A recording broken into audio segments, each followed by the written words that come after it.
رحم الله من قرأ الفاتحة. لا حول ولا قوة إلا بالله العلي العظيم. أعوذ بالله السميع العليم من الشيطان الرجيم. بسم الله الرحمن الرحيم.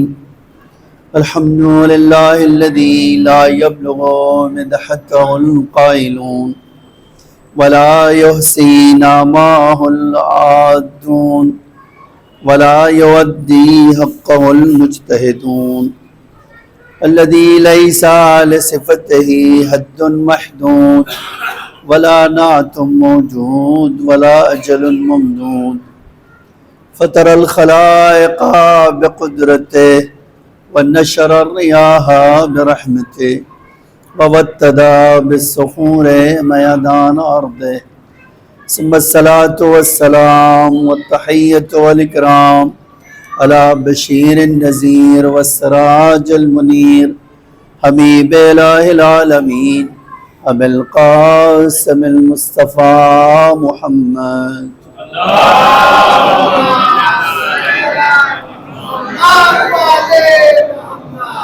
وعلى آله الطيبين الطاهرين المعصومين المظلومين الغر الميامين لا سيما الإمام المبين بقية الله في الأرضين الحجة الثاني عشر الإمام المهدي المنتظر صلوات الله وسلامه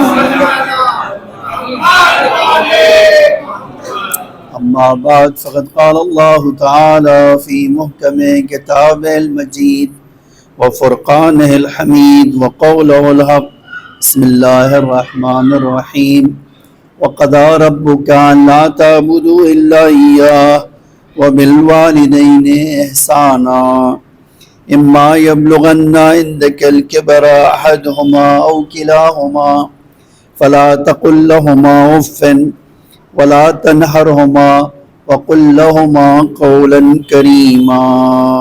صلوات پڑھیے.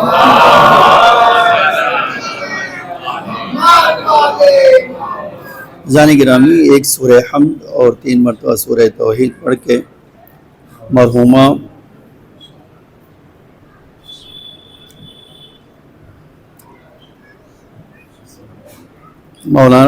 مرحومہ زکیہ بیگم بنت سید تقی حسین کی روح کو ایصال فرمائے.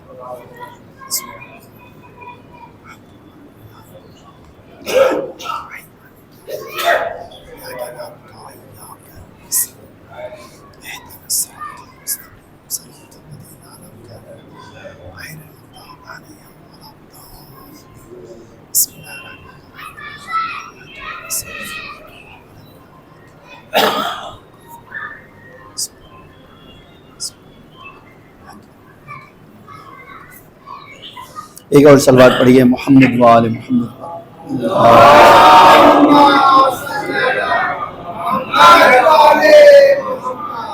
سورہ اسراء کی آیت نمبر 23 میں ارشاد ہوتا ہے وَقَضَى رَبُّكَ أَلَّا تَعْبُدُوا إِلَّا إِيَّاهُ. اللہ کا فیصلہ یہ ہے کہ عبادت صرف خدا کی کرنا ہے، عبادت صرف اللہ کی ہوگی. وَبِالْوَالِدَيْنِ إِحْسَانًا، اور اس کے بعد اللہ کہہ رہا ہے کہ میری عبادت کے بعد جو سب سے اہم چیز ہے وہ والدین کے ساتھ نیکی کرنا ہے. اس کے بعد اور جو ہے 3-4 جملے ہیں، میں اس میں نہیں جانا چاہتا ہوں اس لیے کہ بہت کم وقت ہے اور انشاءاللہ 11 بجے ایگزیکٹلی نیچے اتر آؤں گا. ویسے بھی شاید ہم لوگوں کی وجہ سے دیری ہو گئی، تو اگرچہ دیر میں کبھی کبھی انتظار کی کیفیت ہوتی ہے، اور جو زندگی بھر امام کا انتظار کر رہے ہیں وہ مجلس کا انتظار تو کر ہی سکتے ہیں. تو یقینی طور پر مجلس کا انتظار ہر لمحے انہیں جتنی دیر انتظار کیا ہے اس میں اللہ نے عبادت میں مصروف رکھا ہے. اس میں آپ کی اور میری کوئی وہ نہیں تھی. یہ خدا کی طرف سے کبھی کبھی بے مانگے توفیق مل جاتی ہے، ورنہ آپ کو کیا پتا تھا کہ آپ کو اتنی دیر انتظار کرنا ہو، مجھے کیا پتا تھا کہ اتنی دیر لگے گی آنے میں.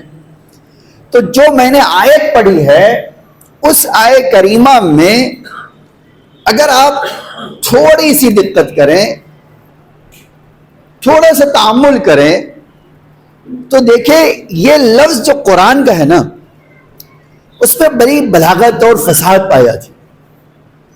یہ جو جملہ ہے کہ وَقَضَىٰ رَبُّكَ، اللہ کا فیصلہ یہ ہے، اسی طرح کی سورہ بقرہ میں آیت بھی ہے، الم آہد یا بنی اسرائیل، اے آدم کی، اے بنی اسرائیل کی اولاد، کیا تم سے ہم نے وعدہ نہیں لیا اللہ تعبدوا الا ایہ، کہ صرف تم ہماری عبادت کرو گے، وبالوالدین احسانا، وہاں پر بھی یہ جملہ کی تکرار ہوئی. تو یہ سورہ اسراء میں اور سورہ بقرہ میں فرق کیا ہے؟ وہاں بھی وہی بات اور یہاں بھی وہی بات. تو اگر آپ دقت کریں گے تو آپ کو ملے گا کہ لفظ جو استعمال ہوا ہے یہاں پر وہ ایک خاص لطف رکھتا ہے، ایک خاص اس میں زاویہ پایا جاتا ہے. ہمیشہ فیصلہ کب کہا جاتا ہے؟ جب دو فریق آپس میں اختلاف کرتے ہیں، تب کوئی کہا جاتا ہے نا کہ بھئی فیصلہ کروا دیجئے آپ. اور ہمارے وہاں ویسے بھی ہے کہ فیصلہ اللہ سے بہتر کون کر سکتا ہے. تو اللہ گویا اپنے بندوں سے کہہ رہا ہے، ایک صلوات پڑھیے،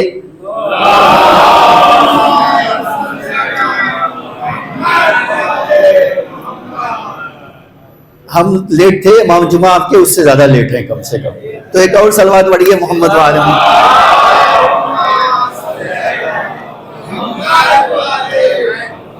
تو یہ جو جملہ ہے کہ اللہ کہہ رہا ہے کہ میرا فیصلہ یہ میرا فیصلہ کس بات کی دلیل ہے؟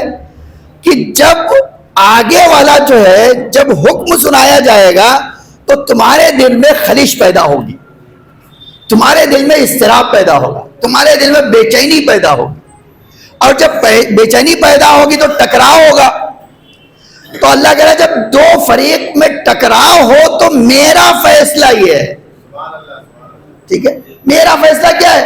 وَبِالْوَالِدَيْنِ احسانا، کہ اگر تم ناراض بھی ہو تو والدین کے ساتھ نیکی کرنا، برائی نہ کرنا. ایک صلوات پڑھیے محمد وعلہ.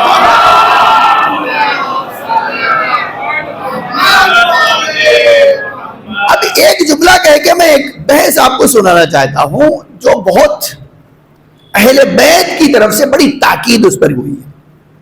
ائمہ ہمارے اپنے چاہنے والوں سے کس حد تک چاہتے تھے کہ ہمارا چاہنے والا والدین کے ساتھ کس طرح کا سلوک کرے، یہ بحث آپ کو. اب یہ جملہ جو ہے اس کے بعد یہ ہے کہ بھئی اللہ کہہ رہا ہے کہ میرا فیصلہ یہ ہے کہ احسان کرو، میرا فیصلہ ہے کہ والدین کے ساتھ نیکی کرو. تو اب ایک سوال ہے، کتنے دن نیکی کریں؟ ہے نا، آج یہ بچے بہت سوال کرتے ہیں، اور خود ایک میرا بہت گہرا دوست کہتا مولانا آپ لوگ ہمیشہ مجلسوں میں یہ پڑھتے ہیں کہ ماں باپ کے حقوق کیا ہیں، ایک بار پڑھ دیجئے بچے کے حقوق بھی کیا ہیں. تو میں اس سے ایک بار میں نے پلٹ کے کہا یار میں اس لیے نہیں پڑھتا ہوں کہ بہرحال تجھے بھی اللہ باپ بنانے والا ہے، تو جب تجھے بھی بنانے ہی والا ہے تو تیری اولاد بھی یہی سوال کرے گی. تو میں ماں باپ پڑھ دیتا ہوں تاکہ گردش ایام جب آئے تو ہر بچہ اپنے آپ کو باپ بن کر بھی دیکھے کہ حق اس کو بھی ملنے والا ہے نا. اب ایک سوال ہے کہ اللہ کی بارگاہ میں، اللہ اپنی کتاب میں، کیا اس کے پاس بیان کرنے کو تھوڑی چیزیں تھی کہ 4 بار قرآن میں وَبِالْوَالِدَيْنِ احسانا آیا، 4 بار. اب ایک سوال ہے کہ ایک بار کہہ دیا تھا اللہ تو نے اپنی قرآن میں ایک بات کہہ دیا وَبِالْوَالِدَيْنِ احسانا، یہ کافی نہیں تھا. دیکھیے کسی بات کو بار بار کہا جاتا ہے، اس کے پیچھے ایک راز ہوتا ہے. کیا راز ہوتا ہے؟ ایک راز تو یہی ہوتا ہے کہ تاکید کی جائے کہ اس کو ہلکے میں نہ لینا. یہ بار بار ایک بات کو دہرانے کا مطلب یہ ہوتا ہے کہ اس کی اہمیت کو بتانا. تو اللہ بتانا چاہتا ہے کہ میری عبادت کے بعد جو تمہاری زندگی میں سب سے زیادہ اثر انداز ہونے والی چیز ہے وہ ماں باپ کے ساتھ نیکی کرنا ہے.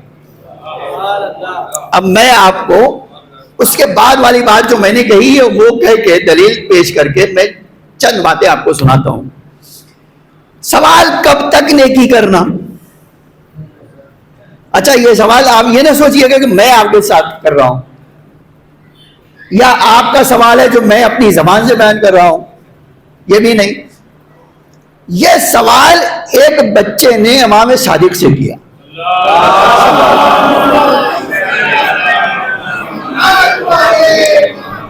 اس نے کہا مولا میں اپنی ماں کے لیے کس قدر فرما بردار اور نیکوکار ہوں. مولا شاید اب یہ تو نہیں کہہ سکتا، لفظ جو ہے غلط ہے یہ کہنا کہ مولا آپ سوچ بھی نہیں سکتے، نہیں یہ تو کہ مولا میں اتنا ہی بڑا نیکوکار ہوں کہ میری ماں میری نیکیاں دیکھ کر بھی شرما جاتی ہے، اتنا میں اس کے ساتھ نیکی ہو. دیکھیے یہ ایک چھوٹا جملہ نہیں ہے کہ میری ماں کو میری خدمت پر شرم آنے لگتی کہ بیٹا بس کرو. اب یہ کہنے کے بعد اب آپ سوچئے اس نے کیا کیا کیا ہوگا. تاریخ میں ملتا ہے، حدیث میں موجود ہے. اس طرح مولا نہلانے دھلانے سے لے کر گھمانا، پھر کہیں لے جانا اپنے کاندھوں، حتیٰ اس نے کہا مولا آج میری ماں نے کہا مجھے طواف کرنے کا دل کہتا ہے، میں کاندھے پہ بٹھا کر لایا ہوں طواف کروا رہا ہوں. یہ دیکھ رہے ہو آپ. گھر لے جاتا ہوں تو بستر سے اترنے نہیں دیتا ہوں، حتیٰ پیر دھونا وضو کروانا جو آپ تصور سے کر سکتے ہیں خدمت نیکی وہ سب کرتا ہوں. اے میرے مولا بتائیے کیا میں نے اپنی ماں کا حق ادا کر دیا؟ اور کتنے دن سے کر رہا ہوں؟ 15 سال سے. اب دیکھیے کوئی ماں 15 سال جو ہے بچے کے ساتھ یقینی طور پہ بھائی جب تک بچہ چھوٹا ہے وہ ماں اس کے ساتھ زیادہ سیکریفائی کرتی ہے، قربانی دیتی ہے، لیکن بچہ جیسے جیسے دھیرا بڑا ہوتا ہے ویسے ویسے اس کی ذمہ داریاں الگ طرح کی ہو جاتی ہیں ماں کی، ہے نا. تو کہتا مولا 15 سال سے ایسا کر رہا ہوں. اب میں مولا اس کے بعد اس نے مقایسہ کیا کہ میرے مولا 15 سال میری ماں نے کیا، 15 سال میں نے کیا، اب تو برابر ہو گیا نا.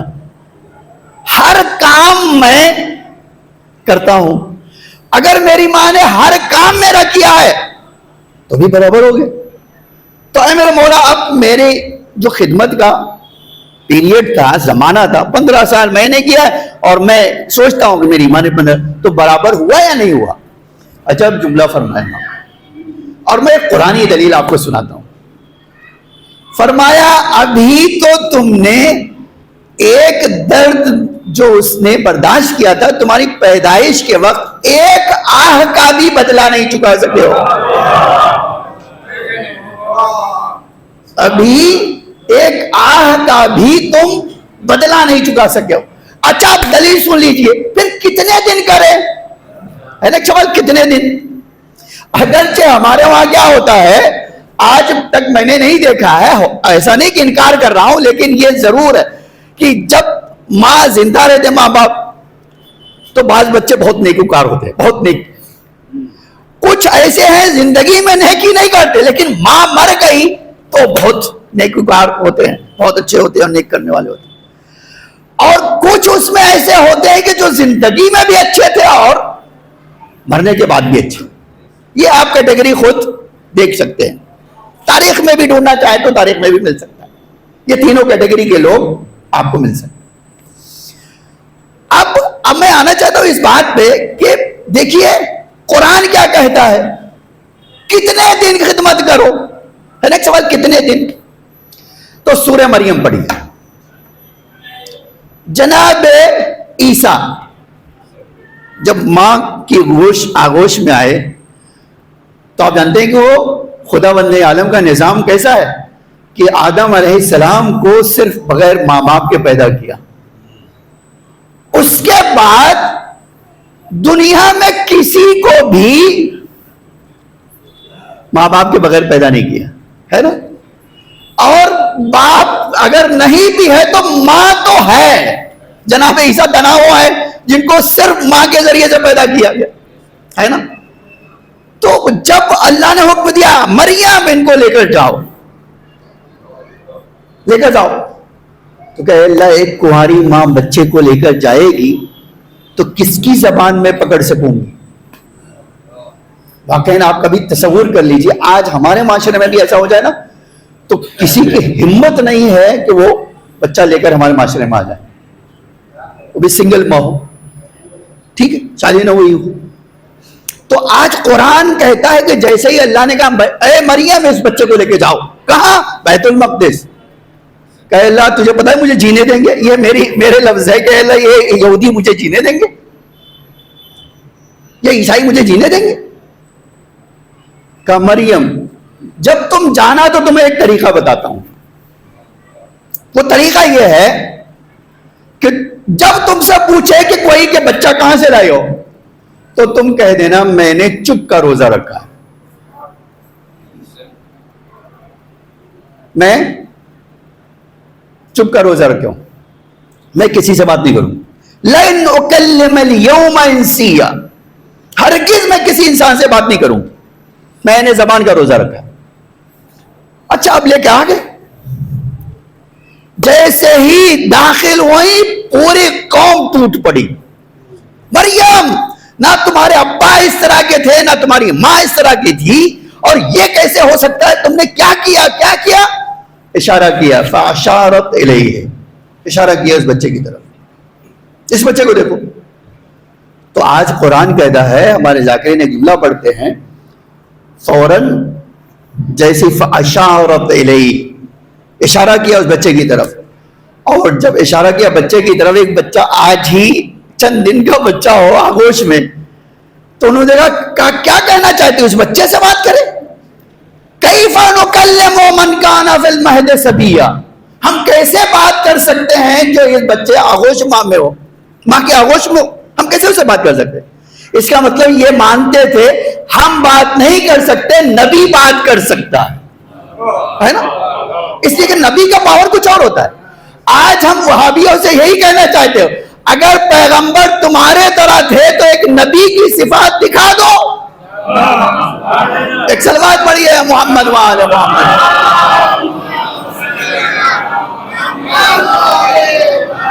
ایک صفت دکھا دو اپنے اندر جو نبی کی ہو، بات مان لیں گے. اب جیسے میں آگے اپنی بات کی دلیل کے لیے، جیسے ہی کہا کہ فنکلم، ہم کیسے بات کریں، ویسے ہی جناب عیسیٰ بول پڑے. قال انی عبد اللہ، میں اللہ کا بندہ ہوں. آتانی الکتاب، اللہ نے مجھے کتاب دیا ہے. وجعلنی نبیا، اور مجھے نبی بنائے. واوصانی بالصلاۃ والزکاۃ ما دمت حیا، مجھے اللہ نے حکم دیا کہ نماز پڑھوں، زکات دو جب تک زندہ رہوں. اس کے بعد والا جو برم بوالدتی، اور اللہ نے مجھے اپنی ماں کے ساتھ نیکی کرنے والا بنایا ہے، اور مجھے جبار اور شقی برایا نہیں قرار دیا ہے. آپ جناب عیسیٰ سے پوچھے ہے عیسیٰ کب تک تم اپنے ماں کے ساتھ نیکی کرو گے؟ فرمایا جب تک زندہ ہوں اس وقت تک اللہ نے مجھے حکم دیا ہے نیکی کرنے کا. آپ دیکھیں تو قرآنی دلیل یہ ہے کہ تمہاری زندگی سے ماں کے ساتھ نیکی کرنا جڑا ہوا ہے، باپ کے ساتھ جب تک زندہ ہو اس وقت تک تمہیں ان کے ساتھ نیکی کرنا. اس کا مطلب یہ ہے کہ ماں کے مرنے سے آپ کی نیکی میں فرق نہیں آنا چاہیے. ٹھیک ہے، انداز بدل جائے لیکن نیکی نہ بدلے. ظاہر سی بات ہے نیکی تو ہونا چاہیے. اب پھر وہی سوال آ کے سے کہ ہم کریں گے کب تک؟ جب تک زندہ ہے. کہ ہاں اسی طرح تمہیں کرتے ہیں جب تک زندہ رہنا. تو کہ ہم کریں گے، ہماری اولاد کا تم کرو. اللہ کہتا ہے تم کرو گے تمہاری اولاد بھی کرے گی.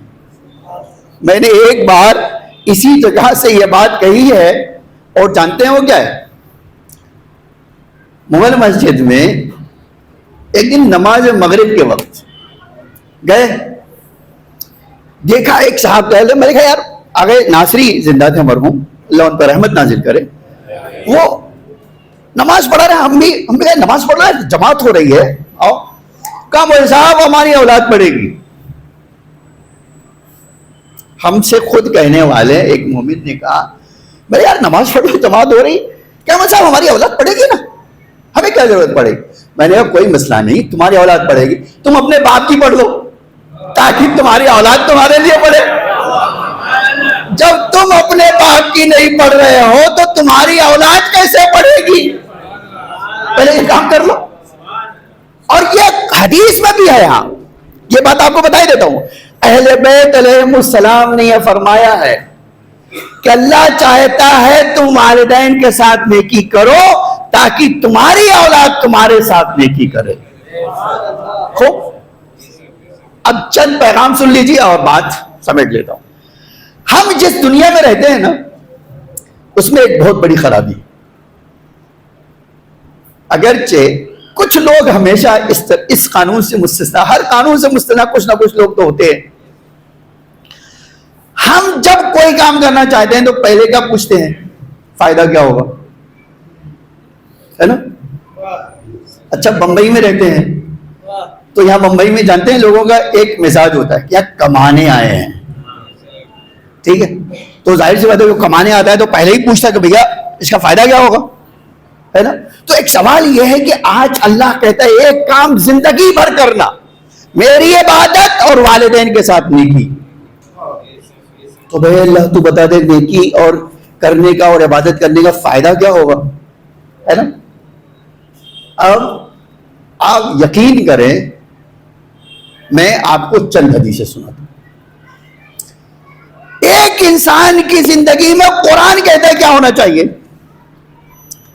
یہ آیت قرآن سورہ زلزال پڑھے, من یعمل مثقال ذرۃ خیرا یرا, اگر تم ایک ذرہ نیکی کرو گے تمہیں ہو ایک دن اللہ تمہارے ہاتھ میں پکڑا دے گا, یہ ہے تمہاری نیکیاں, ٹھیک ہے.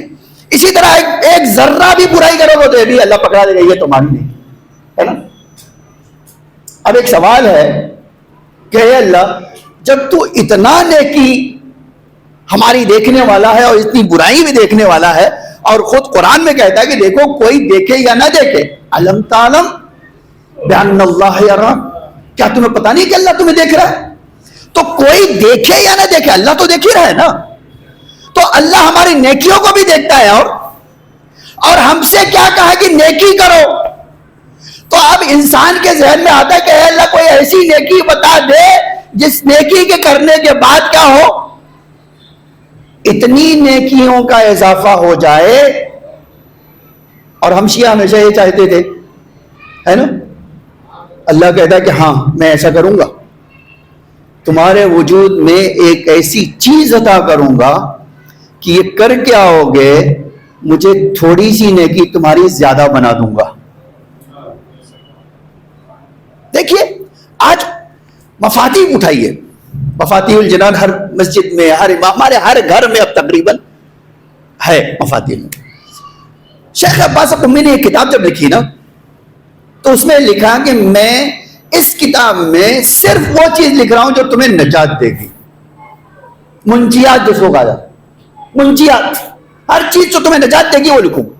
دعا ہو, نماز ہو, مناجات ہو, استغفار ہو, جو بھی, وہ ساری چیزیں انہوں نے لکھ بھی دی. تو اسی طرح اسلام میں کچھ چیزیں اللہ نے کیا بنائی ہیں, منجیات, نجات دینے والی. ایک چیز ہم خود اللہ کا رسول ہم سے کہہ کے گئے, فرمایا اگر ایک نیکی لاؤ لیکن نیکی ہو تو اللہ کیا کرے, کہتے ایک نیکی لاؤ گے بقیہ تمام تمہارے گناہوں کو معاف کر دوں. دیکھیے کبھی آپ سوچئے ایک نیکی, اب اگر اللہ کہہ دے کہ ایک نیکی لاؤ, اچھا ہم اور آپ انسانی ہیں, سوچتے ہیں شارٹ کٹ جتنا مل جائے اتنا ہی اچھا ہے. ہر آدمی شارٹ کٹ ڈھونڈتا ہے. آپ اگر کوئی آج کہے کہ نہیں میں نہیں ڈھونڈتا ہوں تو جھوٹا آدمی ہے. ہر آدمی چاہتا ہے مجھے شارٹ کٹ مل جائے, چاہے وہ عبادت میں شارٹ کٹ ہو یا بزنس میں شارٹ کٹ ہو. عبادتوں میں بھی شارٹ کٹ موجود ہے. اب یہی ایک عبادت یہی ہے, آپ قرآن دیکھیے کہ من جاء بالحسنہ, ایک نیکی لاؤ گے 10 تمہیں نیکیاں دوں گا. اللہ اسی قرآن میں کہتے ہیں 700 نیکی تک بھی کہا ہے اللہ تعالیٰ, میں تمہیں 700 نیکی دوں گا, ایک نیکی لاؤ 700 دوں گا.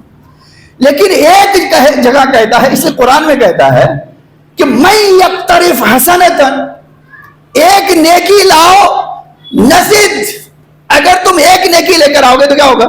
نزد لہو فیہا حسنا، تو تمہارے نام عمل میں نیکی کی ڈھیر لگا دیں گے. اور خالی نیکی کی ڈھیر نہیں لگا دیں گے، بلکہ تمہارے گناہوں کو بھی معاف کریں گے اور تمہارا شکریہ بھی ادا کریں گے. اب پوچھئے اللہ وہ کون سی نیکی ہے؟ جواب آیا وہ علی کی محبت کی نیکی ہے.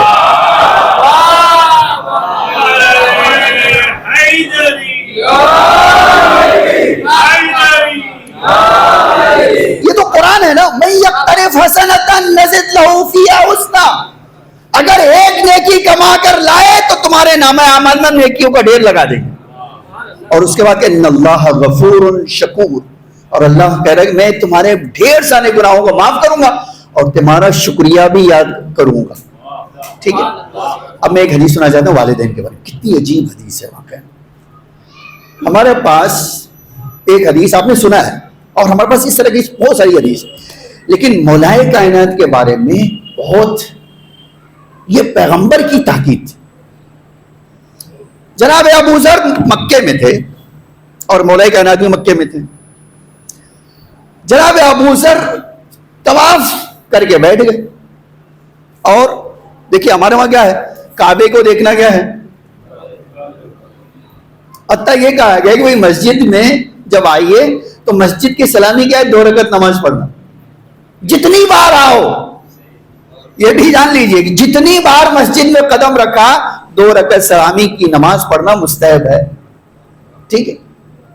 لیکن اگر کعبے چلے جائیں ہم تو آپ کہیں گے تو سب سے بڑی مسجد ہے، لیکن نہیں، ہمارے وہاں کہا گیا ہے کہ 2 رکعت نماز پڑھنا سلامی نہیں ہے، دیکھنا سلامی ہے. دیکھیے تو دیکھنا سلامی ہے. اس کا مطلب کیا ہے؟ جو 2 رکعت نماز پڑھنے کا ثواب ملتا ہے وہ دیکھنے کا ثواب ہے نا؟ اسی طرح آ جائیے، اب جناب ابو ذر بیٹھے ہوئے ہیں طواف کر کے، اور کسی طرف ایک ٹک دیکھ رہے ہیں.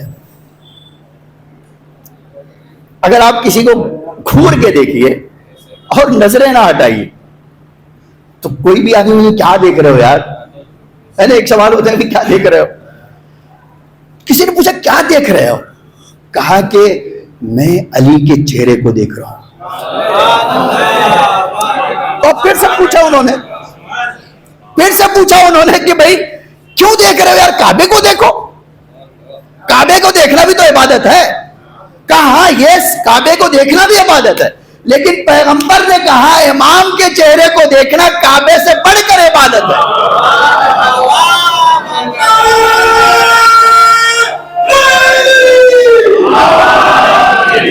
اور دلیل بھی سن لیجئے، یہ دلیل جناب زہرا نے دی. جب عمر ابن لبید نے پوچھا کہ بی بی آپ کیوں رو رہی ہیں بیٹھ کے بقی کے بعد، تو فرمایا کہ اے پیغمبر کے صحابی، ایک تو رونا اس لیے ہے کہ میرا بابا اس دنیا سے چلا گیا، لیکن ایک رونا اس لیے ہے کہ امت نے علی کو چھوڑ دیا، اس لیے رونا. تو اس نے کہا کہ بی بی پیغمبر کو چاہیے تھا تھوڑی اور زحمت کر لیتے، تھوڑا اور وضاحت کر دیتے. تو اس وقت ایک حدیث بی بی نے ارشاد فرمایا اے عمر ابن لبید، اور بڑا عجب جملہ ہے یہ حدیث کا، فرمایا اے عمر، امام کی مثال کعبے کی طرح ہے. کعبہ کسی کے پاس چل کے نہیں آتا، لوگوں کو کعبے کے پاس جانا پڑتا ہے. ٹھیک ہے. آپ کہیں کہ امام آپ کے پاس آئے گا؟ نہیں، آپ کو امام کے پاس جانا ہے. ٹھیک ہے. اب میں آنا چاہتا ہوں ایک ماں کی عظمت کے بارے میں ایک حدیث سناؤں. دیکھیے تو دیکھیے ہمارے پاس کعبے کو دیکھنا عبادت، قرآن کو دیکھنا عبادت، امام کو دیکھنا عبادت. عجب جملہ پیغمبر نے فرمایا. پیغمبر نے فرمایا ایک بچہ من نظر الی ابویہ حبا لہما، جو بچہ اپنے والدین کو صرف محبت بھری نگاہوں سے دیکھے، محبت بھری نگاہوں سے ڈالے. عجب جملہ فرمایا پیغمبر نے، فرمایا جو بچہ اپنے ماں باپ کی طرف سے محبت بھری نگاہوں ڈالے گا اللہ اس کو ایک حج مقبول کا ثواب عطا کرے گا. اور عجب یہ ہے کہ جناب سلمان نے پوچھا کہ اے اللہ کے رسول کیا کہہ رہے ہیں آپ، حج مقبول؟ آپ جانتے ہیں حج مقبول کیا ہے؟ آج ہمارے پاس یہ ہے کہ حج مقبول یہ ہے کہ جب انسان حج سے پلٹ کر آتا ہے تو فرشتے آواز دیتے اے شخص تینے اپنی بری زندگی جو اب تک گزاری ہے وہ سارے گناہ معاف. آج اسی طرح بن گیا ہے جیسے آج تم نے اس دنیا میں قدم رکھا ہے. یہ روایت کا جملہ ہے حج کی فضیلت کے بارے میں، اور کتنی فضیلت ہے وہ گناتے رہیں گے. جناب سلمان نے حیرت سے پوچھا کہ اللہ کے رسول کیا کہہ رہے ہیں آپ؟ ایک محبت بھری نظر ڈالے کوئی انسان تو ایک حج مقبول کا ثواب. فرمایا ہاں. کہ اللہ کے رسول میں تھوڑا چالاک آدمی ہوں، گھر میں بیٹھ جاؤں، ایک بار نہ دیکھوں 2 بار دیکھوں. فرمایا 2 حج کا ثواب. تھوڑا اور بھی تعجب ہو گیا کہ بھئی 2 حج کا ثواب. اس جناب سلمان نے کہا اے اللہ کے رسول اب میں آپ سے پوچھوں ایک آدمی بیٹھ کے دیکھتا رہے. فرمایا اللہ کا کرم زیادہ ہے یا تیرا سوال؟ اور عجب جملہ فرمایا کہا خدا کی قسم اگر 100 بار دیکھے گا تو اللہ 100 حج کا ثواب دے گا. آپ دیکھیں تو ایک جملہ اس سے آپ اس حدیث سے ایک نتیجہ لے سکتے ہیں. وہ نتیجہ کیا ہے کہ خداوند عالم نے یہ جو ماں باپ دیے ہیں نا وہ انسانی شکل میں تو ہیں لیکن نیکیوں کا خزانہ ہے. انسان جتنا ان کے ساتھ نیکی کرے گا اتنا ہی اس کے اعمال میں اضافہ ہوتا جائے گا. اب واقعی کبھی سوچیے کہ یہ ایک عجب چیز نہیں ہے اور اللہ کہہ رہا ہے زندگی بھر موقع ہے تجھے. اب ایک اور حدیث سناتا ہوں دیکھیے کتنی عجیب بات ہے. ہمارے وہاں بہت اچھی صفت ہے، ہر آدمی ہمارے وہاں ایک اچھی صفت ہے اور پہلے زیادہ تھی تھوڑا اب کم ہو رہی ہے لیکن ہے یہ. وہ کیا ہے؟ ایک مومن جب دوسرے مومن سے ملاقات کرتے یار دعا کرنا ہے نا. پہلے بھی ہم لوگ جب گاؤں سے گھر آنے تھے شہر آ رہے تو اماں سے کہے اماں دعا کیجیے گا. آج بھی کہتے اپنے بزرگوں سے کہ اماں دعا کیجیے، چچا ہیں بڑے ہیں اسے کہتے دعا کیجیے گا. حتیٰ یہ کہ مومن ایک دوسرے سے مومن سے ملاقات کرتے الگ ہوتے ہوئے یار دعا کرنا. حتیٰ ہمارے وہاں یہ بھی ہے آپ جانتے ہیں اگر فقیر کے ہاتھ پر چند پیسے دے دو تو اس سے کہو دعا کرنا. تو دعا کرنے کا تو بہت اور سنت بھی ہے دعا کرنے کی درخواست کرنا. اب ایک بتائیے کہ پیغمبر کی دعا قبول ہے کہ نہیں؟ یہ کیسے ہو سکتا ہے پیغمبر کی دعا قبول نہ ہو، امام کی دعا قبول نہ ہو؟ امام تو ویسے بھی معصوم ہے. لیکن عجب ہے تاریخ میں کہ ایک بندہ آیا اس نے کہا اللہ کے رسول پریشان ہوں اور عجب حالت ہو گئی ہے کہ جس چیز کو ہاتھ لگاتا ہوں ہمارے وہاں 2 طرح کے ہے. کہتے ہیں اللہ کے رسول جس طرح کی چیز کو ہاتھ لگاتا ہوں وہ کیا ہے سونا رہتا ہے تو مٹی بن جاتا ہے. اس کا الٹا بھی ہے، مٹی کو ہاتھ لگاتا ہے سونا بن جاتی ہے نا. کچھ لوگوں کو اللہ جو ہے آپ کبھی دیکھیے رزق کے سلسلے میں بالکل اسی طرح کی چیز پائی جاتی ہے. 2 آدمی ایک سامان لے ایک ساتھ بیٹھے ہو نا، ایک جگہ بیٹھے ہو، ایک کو زیادہ روزی مل رہی ایک کو نہیں مل رہی تو دونوں کو قصور کیا ہے؟ اس میں قصور کس کا ہے؟ کسی کا نہیں ہے. لیکن اللہ کا کام یہ ہے کہ اللہ کہتا ہے میں کسی کو زیادہ دوں گا اور کسی کو یہ میرا کام ہے، اس کا کوئی کام نہیں ہے، اس میں کوئی اس کا حکم نہیں ہے. خیر اب ظاہر سی بات ہے کہ پیغمبر کی دعا سے تو بڑھ کے کسی کی ہو نہیں سکتی. وہ لڑکا آیا اس نے کہا اللہ کے رسول میں بہت پریشان اور اس حالت میں آ گیا ہوں کہ سونا بھی مجھے ملنے والا ہوتا نا میں پہنچ جاتا تو مٹی ہو جاتا.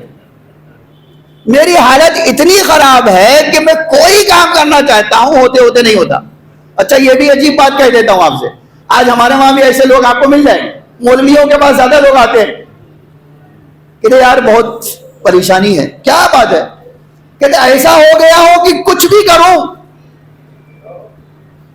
اچھا ہم کیا سوچتے ہیں کہ مول صاحب تعویذ لکھ دو ایک ذرا کوئی کام فٹافٹ چلنے لگے, ایک کوئی دعا بتا دو.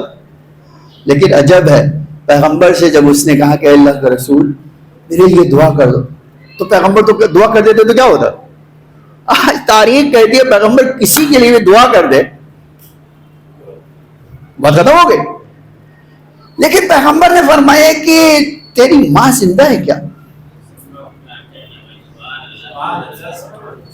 تو تمہاری ماں زندہ ہے کیا؟ تو اس نے کہا اللہ کے رسول نہیں, میری ماں زندہ نہیں. فرمایا ٹھیک ہے کوئی بات نہیں, جاؤ اپنی ماں کی قبر پر بیٹھو اور ان سے کہو کہ تمہارے لیے دعا کر دیں. کتنی عجیب بات ہے نا. اب وہ حدیث سن لیجیے جو حدیث سنانا چاہتا ہے. دیکھیے عجب چیز ہے, اللہ یوں ہی نہیں کہتا ہے, 4 بار کہتا ہے قرآن میں میری عبادت کرو اور ماں باپ کے ساتھ نہیں, میری عبادت کرو اور ماں باپ کے ساتھ نہیں. اس کے پیچھے راضی ہے. ائمہ ہمارے کیا چاہتے تھے, تم اپنے والدین کے ساتھ نیکی کرنے والے بن جاؤ, اور جتنا نیکی کرو گے خدا تمہاری زندگی کو اتنا ہی ترقی عطا کرے گا. اب وہ حدیث سن لیجئے. جب کسی نے پوچھا اللہ کے رسول آپ دعا کر دیجئے, فرمایا تمہیں پتا ہے کسی گھر میں بوڑھے ماں باپ کا ہونا بالکل اسی طرح ہے جیسے ایک قوم میں نبی ہو. یہ حدیث کا جملہ ہے.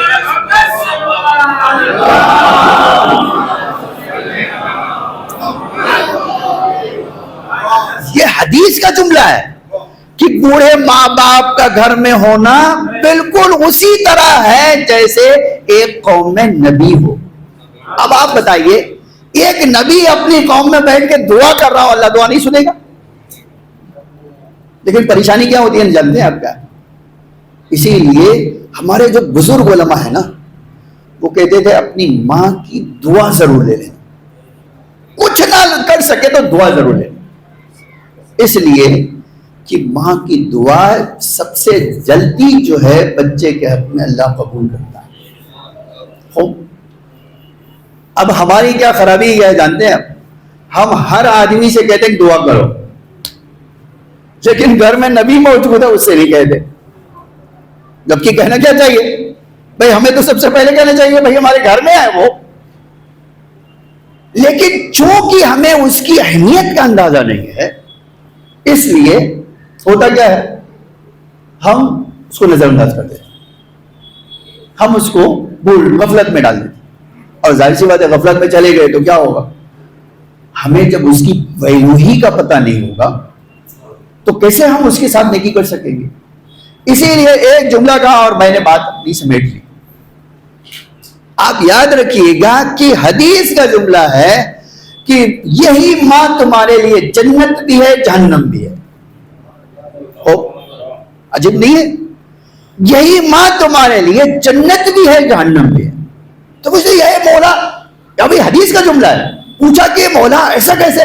فرمایا اس کی خدمت کر کے جنت میں پہنچ سکتے ہو اور اس کو ناراض کر کے جہنم میں پہنچ سکتے ہو.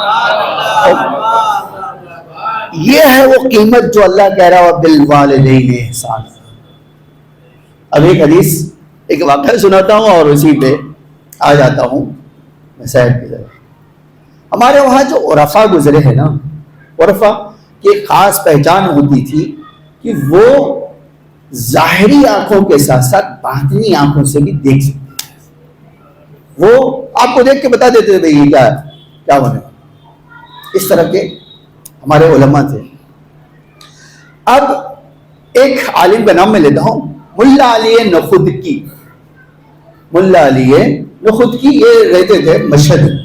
آج بھی آپ ان کی قبر پہ جانا چاہیں تو وہ قبر موجود ہے, وہ بھی اس راستے سے جو رائے آہن مشہد کا ہے اس راستے سے جو آتے تھے, وہ گیٹ ہی کے اوپر ان کی قبر ہے.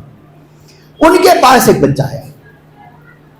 اس نے کہا آغا کچھ دنوں سے ایک پریشانی میں مبتلا ہوں. میں ایک کامیاب بزنس مین تھا پہلے, اور جہاں میں میری دکان تھی، میں دکان چلاتا تھا، تو میری دکان پر روزی کی برسات ہوتی تھی، بارش ہوتی تھی. لیکن اچانک اللہ پتہ نہیں کیا ہو گیا، اچانک یہ ہو گیا کہ یہ جو برسات ہوتی تھی اس میں سے آگ لگ گئی. پورا دن بیٹھا رہتا ہوں ایک گرب لیا. آگا دیکھیے، اچھا اب پہلے اگر ایسے ہوتے تو ان کو پتہ ہی نہیں چلتا تو وہ کچھ کہہ دیتے. انہوں نے ایک جملہ کہا کہ بیٹا یہ ایک بات بتاؤ گے مجھے؟ کیا بات؟ کہا بتاؤ تمہاری ماں تو ناراض نہیں؟ تمہاری ماں تو ناراض نہیں؟ اس سے کہا میں ہر حق ادا کرتا ہوں، میں نے سب کچھ کیا اور یہ وہ سب کیا ہے. تو کہا یاد کرو، پھر بھی یاد کر لو، کچھ تو ہوگا. تو کہتے تھوڑی دیر، بہت دیر تک غور کرنے کے بعد بولے ہاں ایک چھوٹا سا واقعہ پیش ہو گیا. اسے لکھا کیا بات ہوگی، کیا چھوٹا سا واقعہ؟ کہ آگاہ ہو یہ گیا کہ ایک دن ساس بہو میں جھگڑا ہوا، اختلاف ہوا. اب میں جو ہے نے دیکھا کہ واقعی ہماری ممی زیادتی کر رہی. تو ایک بار سامنے آ کے کہا اماں کیا ہے آپ کیوں زیادتی کر رہی ہیں؟ دوسرے کی لڑکی ہے کیوں زیادتی؟ کہتے ماں نے ساتھ میں کچھ تھا اٹھایا اور چلے گی. کہتے شام کو واپس آیا ہوں تو میں نے جا کے معافی مانگ لی، مجھے معاف کر دیں، مجھ سے غلطی ہوئی. کہا ہاں ٹھیک ہے چلو. کہا ماں میں نے ایک مجھے جو یاد آ رہا ہے وہ یہی ہے کہ میں نے زندگی میں ایک کام ایسا کیا. فرمایا جاؤ میں کہتا ہوں تمہاری ماں دل سے راضی نہیں ہے. کہا کیسے جاؤں؟ کہا کچھ تحفہ خریدو، جاؤ ماں ہے تحفہ دو، پیر میں بیٹھ جانا، قدموں میں بیٹھ جانا، اور تمہارا انداز دیکھ کر ماں تڑپ اٹھے گی. بس ایسی صورت میں تم ایک جملہ کہہ دینا کہ ماں مجھ سے غلطی ہوئی، مجھے واقعی معاف کر دو. یاد رکھو تمہیں معاف کرے گی تو تمہارے روزی کا دروازہ بھی کھلے گا. کہتے میں گیا گفٹ خریدا اور آیا پلٹ کر. اور جب پلٹ کر آیا تو سیدھے کمرے میں گیا، ماں کے قدموں میں بیٹھ گیا. ماں تو پوچھا بیٹا بات کیا ہے؟ آج تو کچھ تمہارا انداز بدلا ہوا ہے، میرے لال دیکھ رہے ہیں کہ کچھ. کہا ماں بس آپ سے ایک ہی سوال ہے کہ مجھے معاف کریں گی یا نہیں؟ کہا بیٹا یہ کیسی بات ہے، کیوں معاف نہیں کریں؟ کہا ماں مجھ سے غلطی ہو گئی، مجھے معاف کر. کہتے ماں 2 بار 3 بار تاکید کیا. کہا بیٹا آج بات کیا اتنا اصرار کر رہے ہو؟ کہا میں نے ساری بات بتا دی ماں. کہا ہاں تم ایک جوان بچی کے سامنے اپنی ماں کو ذلیل کر رہے ہو اور اگر کہو ماں معاف کر دو، ہمیں معاف کر دیا. آج تم نے آ کر سچ مچ معافی مانگی ہے، چلو آج سے میں تمہارے لیے دعا کروں. وہ کہتا خدا کی قسم اسی دن سے میری روزی کا دروازہ کھل گیا. یہ ہمارے پاس یقین واقعی نہیں ہے. اب ایک حدیث سناتا ہوں. امام صادق فرماتے تھے جب کسی کی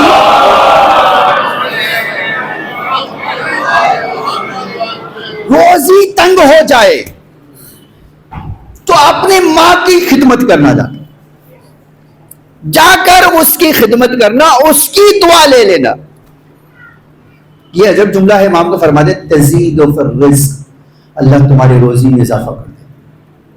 تو دیکھیں معافی چاہیے تو ماں، اس کو دیکھنا عبادت، اس کی دعا اتنی. اور پھر جو ہے ایک جگہ یہ بھی ہے کہ ماں باپ کو راضی کر لو، اللہ کہتا میں راضی، اگر تم نے ان کو راضی کر لیا تو میں بھی راضی. تو یہ اس بنا پر اتنی تاکید ہے کہ اے انسانوں اللہ کی عبادت کرو اور ماں باپ کے ساتھ نہیں. اس کے پیچھے راضی ہے کہ ہر چیز دنیا میں خدمت کر کے کوئی چیز حاصل کر سکتا تو وہ ماں باپ. اور یہی وجہ ہے دنیا کے ہر ماں باپ سے بڑھ کر حضرت زہرا تھی. اس لیے کہ بیوی کے بچے بھی اور بیوی کے ماں باپ بھی. اگر آپ دیکھیں تو بیوی نے کتنی خدمت کی اپنے بابا کی. آج کبھی سوچئے کہ بیوی وہ تھی جو بھوکی رہتی تھی اور اپنے بابا کو کھانا کھلاتی. یہ روایت کا جملہ ہے. پیغمبر آگے پوچھتے تھے بیٹا کچھ ہے, اگر نہیں ہے تو کہا نہیں ہے, لیکن جیسے ہی غذا فراہم ہوئی تو فوراً بچوں کو بھیجا, بیٹا اپنے نانا کو بلا کے لاؤ. پیغمبر آئے تو کہا بیٹا ابھی تو نے کہا بابا میں نے کہا تھا, لیکن آپ کے جانے کے بعد اللہ نے ہمارے اوپر فضل کیا تو یہ گوارا نہیں ہوا کہ پہلے آپ کو نہ کھلاؤں, اس لیے پہلے آپ کو بلایا ہے تاکہ اپنے اور اپنے بچوں سے پہلے آپ کو کھانا دے سکیں. آپ ذرا سوچئے یہ بیوی کا کردار, یہ ایک ماں کے ایصال ثواب کی مجلس ہے. اور آپ کبھی سوچئے ماں کا رخصت ہونا وہ درد لے کر آتا ہے جو کسی اور کے لیے نہیں ہو سکتا ہے. آپ کبھی سوچئے, میں دور تک جانا چاہتا ہوں کہ امام باقر علیہ السلام کا آپ کبھی اگر سوچیں تو پوتے کیا پوتے ہیں نا, ہے نا, لیکن راوی کہتا ہے کہ میں ایک بار امام کے پاس گیا, کہا مولا 2 سوال کرنا چاہتا ہوں. فرمایا کیا سوال کرنا؟ کہا مولا لیکن سوال تھوڑا دردناک ہے میرے آقا, اگر یہ سوال آپ کے دل کو درد میں مبتلا کر دے تو مجھے معاف کر دیجیے گا. فرمایا پوچھو کیا پوچھنا چاہتے ہیں؟ کہا مولا پہلے سے کہہ رہا ہوں, ہاتھ جوڑ دوں میں, معاف کر دیں گے, سوال کر لوں؟ فرمایا ہاں سوال کرو. کہا فرمایا مولا میں ایک سوال یہ کرنا چاہتا ہوں کہ مولا میں نے سنا ہے کہ آپ کی ماں کی شہادت 18 سال کی عمر میں ہوئی ہے, کیا یہ صحیح ہے؟ مولا یہ سوال کرنا چاہتا ہوں کہ کیا کوئی 18 سال کی ماں کی جب شہادت ہوئی تو ان کی عمر 18 سال تھی, یہ صحیح ہے مولا؟ فرمایا ہاں صحیح ہے. کہا مولا دوسرا سوال آپ کو اور تکلیف دے گا. فرمایا ہاں پوچھو کیا پوچھ رہا تھا؟ کہا مولا یہ بتائیے کوئی 18 سال کی عمر میں عصا لے کر چلتا ہے؟ مولا میں نے یہ بھی تو سنا ہے کہ 18 سال کی عمر میں آپ کی ماں یہ چلتی تھی. ایک جگہ میں نے پڑھا عزیزان گرامی, میں نے ایک جگہ پڑھا, اسی جو ہے کرامات فاطمیہ میں یہ پڑھا کہ ایک جو ہے عالم آئے تھے آذربائیجان سے امام حسین کی زیارت کرنے کے لیے. کہتے کہ میری جو ہے میرا پیسہ ختم ہو گیا اور میں قافلے میں تھا تو مجھے اچھا نہیں لگا کہ میں اپنے قافلے والوں سے کسی سے مانگوں. کہتے مولا کی زری کے پاس بیٹھ گیا اور خاموشی سے مولا کی زری کو پکڑے ہوئے کہتا تھا مولا آپ کریم ہیں, اے میرے آقا آپ دوسروں کی عزت کو جانتے ہیں, مولا پیسے ختم ہو گئے ہیں اور میں چاہتا ہوں آپ دے دیں تاکہ میری عزت بچی رہے. میں کسی اور اپنے قافلے والوں سے لے سکتا ہوں میرے آقا, لیکن میں قافلے والوں میں سے کسی سے نہیں لوں گا, آپ دے دیں میرے آقا. کہتے ہیں کہ میں یہ دعا کر رہا تھا اور بڑے آہستہ آہستہ کہہ رہا تھا کہ اچانک دیکھا کوئی معظمہ ہاتھ میں لکڑی لے کر میری طرف آگے بڑھی, دھیرے دھیرے آگے بڑھی اور میرے قریب آئی. فرمایا شیخ لے یہ پیسے لے لے. کہتے جیسے ہی انہوں نے کہا شیخ یہ پیسے لے لے, میں نے کہا نہیں بی بی مجھے کسی اور سے نہیں لینا ہے, مجھے پاپا حسین سے لینا ہے. اگر لینا ہوتا تو میں کسی اور سے مانگ لیتا تھا, میرے قافلے میں بہت سارے لوگ ہیں. فرمایا میں حسین کی ماں ہوں, کیا تم مجھ سے بھی نہیں لینا چاہتا ہے؟ کہتے جیسے ہی بی بی نے یہ جملہ فرمایا میں نے دامن پھیلا دیا. بی بی نے پیسے ڈالے اور دیکھا جب بی بی اسی عصا کے ذریعے جانے لگی تو دوڑ کر پیچھے سے بی بی کے پاس آئے گا, بی بی معذرت چاہتا ہوں ایک سوال کا جواب دے دیجئے. کہاں پوچھو کیا بات پوچھنا چاہتا ہوں؟ کہا بی بی آپ 18 سال کی عمر میں لکڑیاں لے کے چلتی ہے. فرمایا کیا تجھے پتا نہیں, ارے دروازہ میرے پہلو پہ گرایا گیا, میری پسلیاں ٹوٹ گئی, ارے میں کھڑی ہوتی ہوں یہ پسلیاں ایک دوسرے سے بے بس ہو جاتی ہے. ارباب عذاب بس ایک جملہ اور میں نے مجلس مکمل کر لی. تاریخ شاید یہی اسی بات کو بیان کرتی ہے کہ جب مولا غسل دیتے دیتے بی بی کو روئے تو جناب سلمان نے پوچھا مولا آپ تو ہم سے کہتے تھے صبر کرو اور آپ صبر نہ کر سکے, تو ایک بار علی نے جب جملہ فرمایا سلمان ارے زہرا کی پسلیاں ٹوٹ کر ایک دوسرے سے بے واسطہ ہو چکی تھی, لیکن کبھی مجھے اس کا علم نہیں. الا لعنۃ اللہ علی القوم الظالمین سیعلم الذین ظلموا ایام منقلب ينقلبون. الہی بحق زہرا و ابیہا و بالہا و بنیہا وسر المستودع فیہا بعدد ما احاط بہ علمک. اے اللہ ہمارے اس مختصر سی عزا کو قبول فرما. اے اللہ جس مرحومہ کے اصال ثواب کی مجلس اس کے درجات کو بلند سے بلند تر فرما. اے اللہ اسے جوارح ائمہ میں جگہ عطا فرما. اس کے اعمال کو قبولیت کا شرف عطا فرما. اس کے گناہوں کو درگزر فرما. اے اللہ ان کے پسماندگان کو صبر جمیل عطا فرما. اے اللہ ہمارے مولا ہمارے آقا کے ظہور میں تعجیل فرما. زمین کو آقا کے ظہور کے لیے آمادہ فرما. ہم سب کو آقا کے حقیقی غلاموں میں شمار فرما. اے اللہ مومنین جہاں بھی ان کی جان و مال عزت آبرو کی حفاظت فرما. اے اللہ مجاہدین اسلام کی نصرت فرما. اے اللہ انہیں دشمنوں پہ کامیابی و کامرانی عطا فرما. اے اللہ دشمنوں کی سازشوں سے انہیں محفوظ فرما. اے اللہ شیعت کے پرچم کو سر بلند فرما. کفر و نفاق کے پرچم کو سر نگوں فرما. اے اللہ ہمارے ڈھیر سارے گناہوں کو معاف فرما. ہمارے مختصر سے اعمال کو قبول فرما. اے اللہ ہمیں علم اہل بیت، محبت اہل بیت، ہدایت اہل بیت اور آخرت میں شفاعت اہل بیت نصیب فرما. ربنا تقبل منا. ایک سورہ حمد اور 3 مرتبہ سورہ توحید پڑھ کے مرحومہ زکیہ بیگم بنت سید تقی حسین کی روح کو ارشاد فرما.